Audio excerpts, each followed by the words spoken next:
राधे राधे दोस्तों, आप सभी का स्वागत है आपके अपने चैनल पर संदीप भक्ति ज्ञान गंगा में। मेरी सारी बहनें सदा सुहागन रहे और उनका अखंड सौभाग्यवती रहे, इसी आशा के साथ आज की इस वीडियो में हम वट सावित्री व्रत की पूजा विधि और नियमों के बारे में जानेंगे। दोस्तों, यह पूजा ज्येष्ठ मास की अमावस्या को किया जाता है। इसे बड़माबस भी कहा जाता है। भारत के कुछ क्षेत्रों में यह पूजा ज्येष्ठ पूर्णिमा को भी किया जाता है। यह व्रत सुहागिन महिलाएं अपने पति की लंबी उम्र के लिए, यश, कीर्ति और उन्नति के लिए एवं सुखी जीवन संपन्नता के लिए करती हैं और अपने संतान सुख के लिए भी करती हैं। दोस्तों, आज हम पूजा करने वाले हैं वट वृक्ष के नीचे बैठ कर के, तो वीडियो पूरा देखिएगा। बिल्कुल सरल विधि के साथ मैं आपको पूजा करके दिखाऊंगी। तो दोस्तों, हम आए हैं बरगद के पेड़ के नीचे। तो मैंने यहाँ पर कलश की स्थापना करनी है। तो सबसे पहले मैंने कलश की तैयारी कर ली है। मैंने यहाँ पंच पल्लव लगा लिए हैं, प्लेट में साबुत अक्षत रख लिए हैं और पत्ते अशोक के रख लिए। आप चाहे तो आम के पत्ते भी रख सकते हैं और जल का लोटा तैयार कर लेंगे। इस प्रकार से थोड़ी मिश्री और गंगा जल मिला करके, और जो आपकी पीलिया चुनरी है या ब्याहता चुनरी है वो आप ले सकते हैं। अगर वो भी आपके पास नहीं है तो आप कोई भी लाल रंग की चुनरी आप ओढ़ सकते हैं। अगर आप ये व्रत पहली बार कर रहे हैं तो आप अपनी शादी का जोड़ा जरूर से पहने, लाल वस्त्र 16 श्रृंगार करके इस पूजन को करें। सबसे पहले आप जहाँ पर पूजा करें उस जगह को अच्छे से साफ कर लें और फिर उसके बाद जल की एक फेरी लगा देंगे। जल की धार टूटनी नहीं चाहिए। मेरी तो इसलिए टूट जा रही है क्योंकि ऊपर ना जटा थी, सिर में चुभ रही थी, तो इस करके मैंने थोड़ा थोड़ा करके डाल दिया। माइंड मत करना, बस ये है कि जल की फेरी एक लगानी होती है, आप लगा लीजिए। उसके बाद हम यहाँ पर चावलों का आसन देंगे। साबुत अक्षत लें आप और इस तरह से सबसे पहले ध्यान करते हुए गणेश जी का, और अपना जो कलश आपने तैयार किया है, कलश की स्थापना कैसे की जाती है मेरी वीडियो में अपलोड है, आप वहां जाकर चेकआउट कर सकते हैं। और इस तरह से कलश की स्थापना कर ले। स्वास्तिक पहले से ही मैंने बना लिया था और यहाँ पर मैंने वट वृक्ष का जो पत्ता है उसका मैंने आसन दिया है और यहाँ मैं बना रही हूँ त्रिदेव, ब्रह्मा, विष्णु और महादेव। तो इस तरह से गाय के गोबर है मेरे पास, ये गाय के गोबर से मैं पिंडी रूप बना रही हूँ। जैसे शिवलिंग का शेप देते हैं ना, बस वैसे पिंडियाँ बना रही हूँ। बस मन में भाव कर ले, ध्यान कर ले और इस प्रकार से आप त्रिदेव की स्थापना कर ले और वट सावित्री का ध्यान करते रहें इस पूजन में, क्योंकि उन्हीं की उसका ही पूजन कर रहे हैं वट वृक्ष के नीचे। और इस तरह से हम गौरी गणेश की भी स्थापना कर लेंगे अलग से एक पत्ते पर। आप चाहे तो आम के पत्ते पर भी विराजमान कर सकते हैं, फूलों का आसन देकर भी विराजमान कर सकते हैं। तो इस प्रकार से मैं यहाँ बस पत्ते पर ही बना रही हूँ। अगर आपके पास वट सावित्री की सत्यवान की फोटो है तो आप उसको भी रख करके यहाँ पूजन कर सकते हैं। मैंने यहाँ माटी का एक दीपक लिया है और तेल लगा लिया है, तेल का दीपक जला रही हूँ यहाँ पर। और यहाँ पर आज ना बहुत आंधी चल रही थी, हवा चल रही थी, और इस तरह से आप अगर आपका आंधी में या दिया बुझ जाता है तो उसका बुरा मत माने, आप उसे दोबारा से जला सकते हैं। मेरे यहाँ पर बहुत आंधी चल रही थी तो इस करके दिया बार बार ना बहुत तेज तेज जलने लग जा रहा था, तो इस करके मैं यहाँ पर इसे बचा रही हूँ। साथ में मैं यहाँ पर पीले चंदन से तिलक कर दूंगी, यहाँ पर पत्तों को सजा दूंगी। वट सावित्री पूजा और व्रत, जिसे लोक भाषा में बड़मावस्या व्रत भी कहा जाता है, यह पूजा हर वर्ष ज्येष्ठ मास की अमावस्या के दिन किया जाता है। उसके बाद हम यहाँ पर कुमकुम से तिलक लगा देंगे। यह वट सावित्री का केवल सुहागिनी महिलाएं ही व्रत करती हैं और ये व्रत वो भी करती हैं जिनकी सगाई हो चुकी होती है। अविवाहित लड़कियां जिनकी सगाई हो जाती है, शादी होने वाली होती है, ये व्रत वो भी कर सकती हैं। उसके बाद मैं यहाँ पर शुद्धिकरण कर लूंगी फूल की मदद से, कुश की मदद से, या फिर अशोक के या पान के पत्ते से या फिर आम के पत्ते से शुद्धिकरण कर ले। और उसके बाद मैंने यहाँ एप्रन बनाया था। एप्रन जैसे आटा, चावल का आटा है और हल्दी, इसको घोल करके मैं घर से ही तैयार करके लाई थी। तो इसे हमें यहाँ पर थापे लगाने होते, थापे लगाने की जगह नहीं थी तो मैंने यहाँ पर सिर्फ तिलक ही कर दिया है। आप तिलक कर सकते हैं। उसके बाद हम यहाँ पर एक शुभ चिन्ह बना लेंगे, स्वास्तिक बना लेंगे। अगर रंगोली बनाने को आपके पास समय है तो रंगोली बना लें, नहीं तो आप शुभ चिन्ह ही बना लें इस प्रकार से। उसके बाद मैं यहाँ पर गणेश जी का भी मैं नहीं मन ध्यान कर लूँगी, क्योंकि कहते हैं कि भगवान गणेश का ध्यान करने से हमारे सारे विघ्न कार्य दूर हो जाते हैं, विघ्न नहीं आते हैं हमारे कार्य में। इस तरह से कर सकते हैं। इस व्रत में भगवान विष्णु और माता लक्ष्मी जी की पूजा के साथ साथ वट वृक्ष यानी बरगद के पेड़ की भी पूजा विधि विधान से पूजा की जाती है। हिंदू महिलाएं पूजा व्रत करके अपने पति की लंबी आयु एवं परिवार के सुखमय जीवन के लिए भगवान से वर मांगती हैं। उसके बाद आज के दिन सभी को हल्दी जरूर से अर्पित करें। हल्दी चढ़ाना बेहद ही शुभ माना जाता है। तो आज के दिन हम सभी को इस तरह से हल्दी, कुमकुम, अक्षत जरूर से चढ़ाना बेहद ही शुभ माना जाता है। तो कुमकुम से हम यहाँ पर सभी को तिलक कर देंगे। और जो ये दिन रखा जाता है, इस बार यह व्रत कुछ खास है, क्योंकि इस बार ज्येष्ठ अमावस्या और सोमवार का संयोग बन रहा है, बहुत ही शुभ है। और इस प्रकार से हम वट वृक्ष का 5, 7, 10 इस तरह से हम टिकियां लगा देंगे। आप जितनी चाहे उतनी टिकियां लगा सकते हैं। उसके बाद हम दीपक, वरुण कलश की भी पूजन कर लेंगे और गणेश जी को गुड़हल का फूल और दूर्वा अर्पित कर देंगे और माता गौरी को भी गुड़हल का फूल और साथ में सभी को फूल पुष्प अर्पित कर देंगे। जो भी आपके पास फूल उपलब्ध हो आप उसी से ही पूजा कर सकते हैं। अगर आपके पास कुछ सामग्रियां नहीं मिल पाती हैं तो भी आप सिंपल साधारण सा पूजन कर सकते हैं। भगवान श्रद्धा के और भाव के भूखे होते हैं, तो प्रेम सहित श्रद्धा से इस पूजन को आप करें, विशेष फल प्राप्त होगा।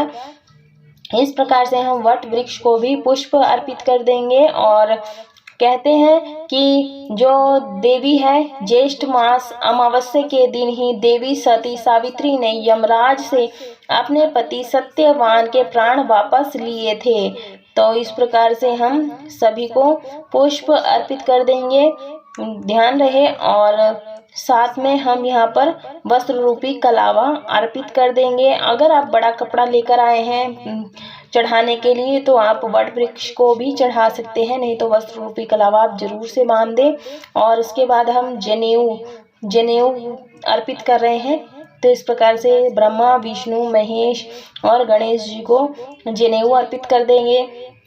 और यही कारण है कि वट सावित्री व्रत विवाहित महिलाएं अपने सुहाग की रक्षा के लिए और अपने पति की लंबी आयु और जीवन में सभी प्रकार के सुखों की प्राप्ति के लिए रखती हैं। तो उसके बाद हम यहाँ पर सभी को धूप दीप दिखा देंगे। इस व्रत को पूरे विधि विधान के साथ रखा जाता है। इस व्रत के लिए विशेष पूजा सामग्री का भी प्रयोग किया जाता है।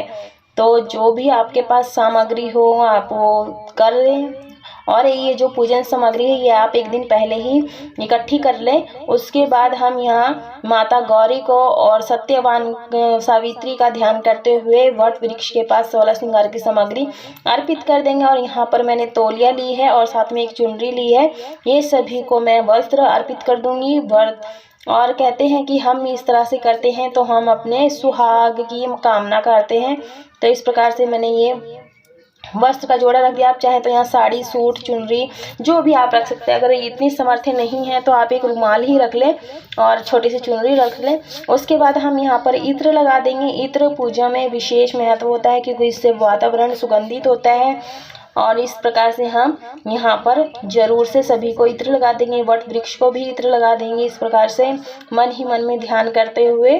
तो ऐसे हम हाथ में चावल ले लेंगे, साथ में कुछ पुष्प ले लेंगे और सभी देवी देवताओं का आवाहन करेंगे कि आप लोग आइए हमारी पूजा में, हमारी पूजा पाठ और धूप दीप स्वीकार कीजिए और अपना आशीर्वाद दीजिए। उसके बाद ये फूल हमें स्वास्तिक के पास ही छोड़ देंगे। और इस पूजन में बांस का विशेष महत्व होता है। आप चाहे तो बांस का पंखा, डलिया भी ले सकते हैं। अगर पंखा बांस का नहीं मिल पाता तो इस प्रकार से पंखा आप ले सकते हैं। अगर ये भी आपके पास नहीं है तो आप कार्डबोर्ड से भी पंखा बना सकते हैं। उसके बाद हम यहाँ पर काले तिल सभी को अर्पित कर देंगे, क्योंकि अमावस्या का दिन है और काला जो तिल है उसका विशेष महत्व होता है इस पूजन में। तो आप काले तिल सभी को अर्पित कर दें।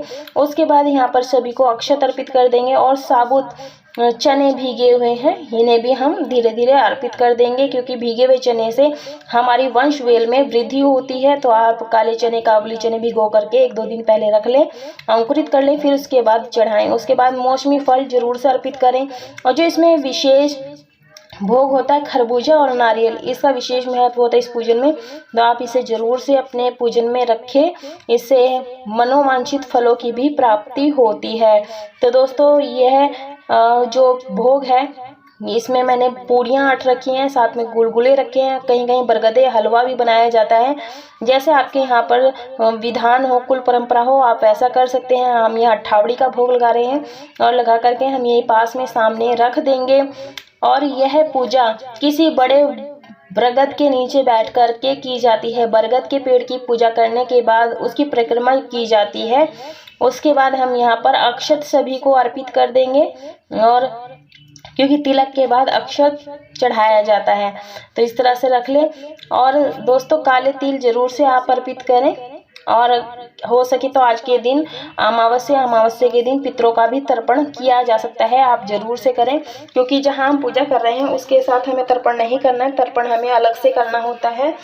तो आप जैसे पितरों का तर्पण किस प्रकार से किया जाता है इसकी वीडियो मेरी ऑलरेडी अपलोड है, आप वहां जाकर चेकआउट कर सकते हैं। अमावस्या के दिन, हर अमावस्या के दिन आप इस तरह से कर सकते हैं। और यहाँ पर मैंने खीर बनाई है, अमावस्या के दिन खीर का बनाई है। आप चाहे तो हलवे का भी मीठा भोग लगा सकते हैं। तो मैं यहाँ पर खीर का भोग लगा रही हूँ और सभी को दिखा दूंगी। और इस प्रकार से हमें माता का ध्यान करते हुए इस पूजन को करना है। दोस्तों हमें यह पूजन आप घर पर भी आसानी से कर सकते हैं। इस पूजन को आप पूजन की विधि किस प्रकार से वो मेरे चैनल पर पहले से अपलोड है, आप वहाँ जाकर देख सकते हैं। और इस प्रकार से बंधन सिंदूर होता है वो हम बरगद वट वृक्ष को और साथ में गौरी माता को और लगा देंगे, क्योंकि इससे हमें अभी सुहाग भी वापस लेना है। हम चुनरी के कोने से अपना सुहाग लेंगे। तो ऑरेंज सिंदूर आप माता को जरूर से चढ़ाएं। दोस्तों ये जो 16 श्रृंगार की सामग्री है आप चाहें तो यहीं पर छोड़ सकते हैं और कुछ सामग्री अपने आप पास ले सकते हैं, बाकी आप किसी सुहागिन महिलाओं को दान कर सकते हैं। और इस प्रकार से मैंने यहाँ पर एक जनेऊ लिया है, जनेऊ से मैं एक फेरी लगाऊंगी। उसके बाद से इस गांठ लगा लें। अगर आप कपड़ा लाए हैं तो कपड़ा भी इसके साथ लगा करके एक फेरी दे सकते हैं, बांध दे कपड़े को आप। इस प्रकार से मैंने यहाँ पर एक जनेऊ से एक फेरी लगा रही हूँ, आप देख लीजिए किस प्रकार से लगा रहे हैं। दोस्तों आप ये पूजा घर पर भी कर सकते हैं, लेकिन जो विशेष मान्यता है कि वट वृक्ष के नीचे ही जो प्राचीन वृक्ष हो, जिसकी जटाएं बहुत पुरानी हो, लंबी लंबी हो, उसके नीचे बैठकर पूजा करने का विशेष लाभ प्राप्त होता है। तो आप इस प्रकार से हमें एक फेरी मैंने कलावे से लगा ली, जनेऊ से लगा ली है, कच्चे सूत से आप ऐसे लगा लें। और साथ में आप हाथ में मैंने यहाँ पर 11 चने के दाने लिए हैं, आप लगाएंगे हम फेरियां। आप चाहें तो फेरियां अपने सामर्थ्य के अनुसार 5, 7, 9, 11, 21, 51, 18, 57, 108 इस प्रकार से आप परिक्रमा लगा सकते हैं। दोस्तों अमावस्या का दिन है तो आप आज के दिन तुलसी पूजन जरूर से करें, तुलसी की पूजा जरूर से करें और पितरों का पूजन आज जरूर से करें। इस प्रकार से आप करें। और साथ में जब भी हम फेरी लगाएं तो एक चना हमें साथ में ही माता के चरणों में समर्पित कर देना है। और इस प्रकार से आप रख लीजिए। और चारों ओर कलावा बांध सकते हैं और कलावे से भी फेरी लगा सकते हैं। और साथ में आप कलावा अगर नहीं हो सकता है तो आप मोली से भी फेरी लगा सकते हैं। अगर मोली नहीं है तो आप बादाम से, मखाने से या फिर टॉफियों से आप अपनी फेरी कंप्लीट कर सकते हैं। और जो ये गेहूं रख करके दीप कलश लगा सकते हैं। मैंने यहाँ अक्षत रखे हैं, आप चाहे तो यहाँ पर मैंने मिट्टी का कलश की स्थापना की थी, आप देख रखे हैं। तो इस प्रकार से मैं यहाँ पर फटाफट फेरियां लगा लूँगी। और संख्या मैं यहाँ पर गुलगुले का भी भोग लगाया है, मैंने आपको बता दिया था। तो इस तरह से हम फेरियां लगा लेंगे। दोस्तों आज के दिन आप माता के जो गहने हैं, बरगद के पत्तों के जो गहने हैं, गहनों को भी आप बना सकते हैं। दोस्तों जो पत्ते हैं, इसे जिस दिन हमें व्रत रखना है, पूजन करने हैं, उस दिन हमें पत्ता या टहनी नहीं तोड़नी है।